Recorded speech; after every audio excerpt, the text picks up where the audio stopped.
Recibe un cordial saludo de parte de quienes trabajamos diariamente para traerte la mejor información sobre lo que acontece en Venezuela y el mundo.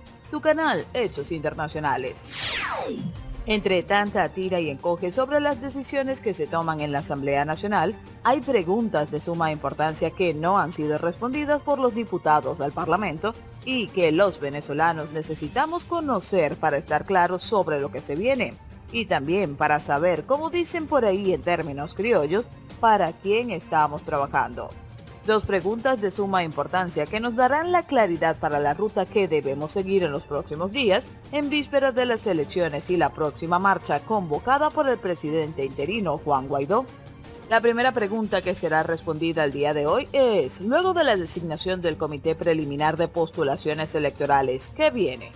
Y la segunda, pero no menos importante, es, ¿la renovación del CNE servirá para que haya elecciones presidenciales o parlamentarias?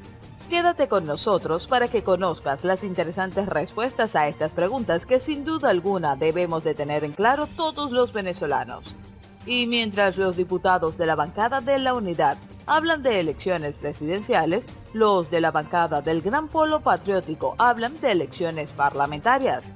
Desde la opinión de la diputada de la Asamblea Nacional, Olivia Lozano, quien es parte del Comité Preliminar de Postulaciones Electorales designado por el Parlamento, la renovación del Consejo Nacional Electoral será un paso para lograr unas elecciones presidenciales que permitan sacar del poder al mandatario Nicolás Maduro, a quien acusan de hacer fraude en las elecciones del 20 de mayo del año 2018. Por otro lado, el diputado independiente José Antonio España opina que la renovación del CNE tiene que ver con las elecciones parlamentarias que constitucionalmente deben de ser realizadas en diciembre de 2020. Sin embargo, opina que hablar de unas elecciones presidenciales sería luego de un consenso entre todos los factores políticos del país. Otro que opina lo mismo es el diputado por la llamada bancada del Gran Polo Patriótico, Francisco Torrealba, que dice que solo están planteados los comicios parlamentarios del 2020, los cuales, insiste, se llevarán a cabo, estén o no estén de acuerdo desde la fracción opositora del Parlamento. Sin embargo, para otros, como el consultor electoral Félix Arroyo, lo importante es que haya una renovación de los 5 rectores principales y los 10 suplentes del CNE, con el fin de que se recupere la confianza de los electores en el nuevo poder electoral y acudan nuevamente a votar independientemente de cuáles sean las elecciones. Y este acuerdo es para que haya un nuevo CNE. Ahora, ¿qué elecciones va a haber? Eso tienen que discutirlo políticamente. Por supuesto, hay unas elecciones puestas por la Constitución que son las parlamentarias. Después hay otras de las que se está hablando para que haya unas presidenciales, las que por supuesto el gobierno de Maduro no quiere, pero eso también hay que discutirlo políticamente. Así lo indicó Arroyo. Ajá. Y luego de la designación del Comité Preliminar de Postulaciones Electorales, ¿qué viene? El consultor electoral Félix Arroyo explica que ahora viene la designación de los 10 miembros que saldrán de la sociedad civil. Por eso este martes, la Asamblea Nacional cumplió con el nombramiento de los 11 diputados que conforman el Comité Preliminar de Postulaciones Electorales. Félix Arroyo, consultor electoral, explica que el siguiente paso, según lo establecido en la Ley del Poder Electoral, es hacer el llamado desde la Asamblea Nacional a que se postulen las 10 personas de la sociedad civil para completar los 21 integrantes que exige la ley. Luego de que esté completo el comité, deberían empezar las reuniones para concretar el baremo que establezca los lineamientos de selección de los posibles candidatos a rectores del Consejo Nacional Electoral. Luego de que tengan las reglas del juego, deberían de poner un aviso en los periódicos con todos los requerimientos que ellos piden. Así se ha hecho siempre, recuerda. Arroyo también explica que aún no se ha establecido si esta renovación será para los 5 rectores del CNE o si será un cambio parcial. No sé si van a elegir a los 5 rectores o se van a escoger de forma parcial. En el año 2002 se hizo una ley del poder electoral que ratifica lo que dice la Constitución cuando se nombraban a los 5 rectores. Los 3 de la sociedad civil iban a ser nombrados por 7 años y los 2 académicos y de universidades iban a ser nombrados por 3 años y medio. Eso es para que no haya solapamiento y para que haya una continuidad administrativa, como se hace con los miembros del Tribunal Supremo de Justicia. Si ahora nombran a los 5 de una vez, una próxima vez tendrán que hacerlo así. El consultor electoral acota que cada paso sobre este tema contempla la posibilidad de impugnación. Por ejemplo, si alguien se postula desde la sociedad, hay un tiempo para impugnarlo. Luego de definir cuáles serán los lineamientos para las postulaciones, deben de comenzar las entrevistas. Tras ese paso se debe escoger a un grupo de postulados a la Asamblea Nacional y desde allí escoger 15 rectores, 5 principales y 10 suplentes.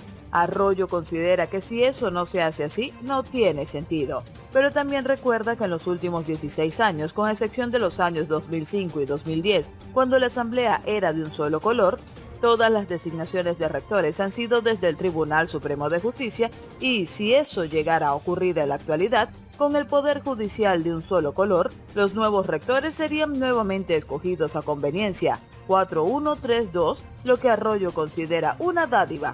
Pero si se hace desde el Parlamento, argumenta que sería a través de un consenso o un convenio político como tiene que hacerse.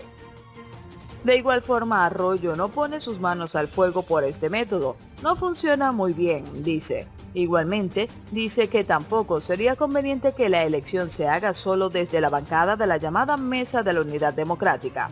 Si lo llegara a nombrar nada más la bancada de la Unidad, habría muchos problemas con los escogidos, como pasó con los magistrados del TSJ, que ahora todos están en el exilio.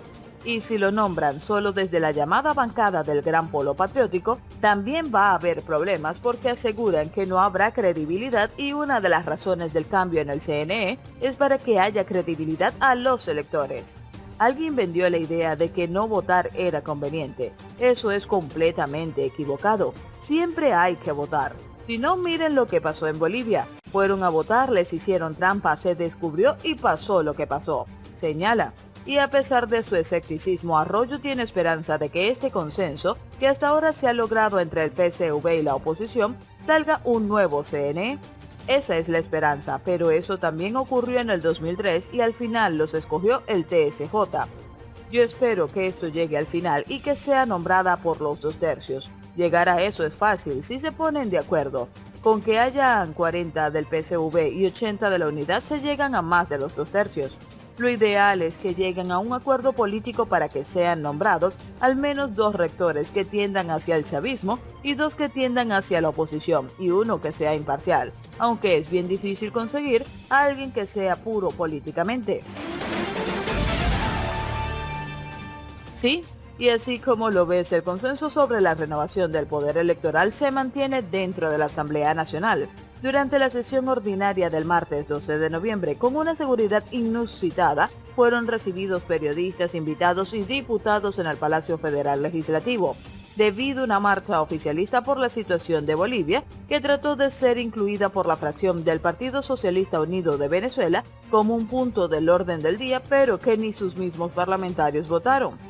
Y a pesar de ello, todos los diputados que participaron en el debate sobre la movilización convocada por Juan Guaidó, presidente de la Asamblea Nacional y reconocido por 54 países como mandatario interino, para el 16 de noviembre hablaron sobre Bolivia y la salida de Evo Morales del poder luego de 14 años al mando de la hija predilecta de Bolívar. Mariana Lerín, PSV portuguesa, dijo en un tono de voz bastante alto que la Asamblea Nacional debería discutir temas reales, aunque lo creía poco posible debido a que tienen a un director de debates en referencia a Juan Guaidó, que celebra por Twitter un golpe de Estado en Bolivia.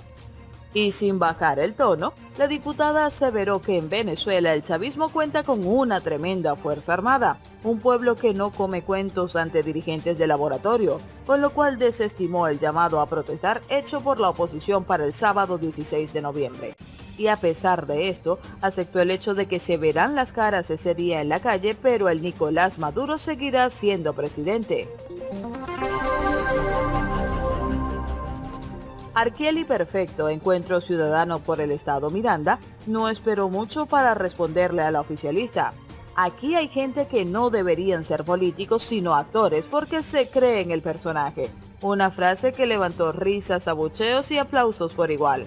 Perfecto, a quien el PSV le recuerda constantemente su pasado chavista, añadió que seguramente Maduro continuará en Miraflores luego de la manifestación, pero vamos a ver al pueblo en la calle.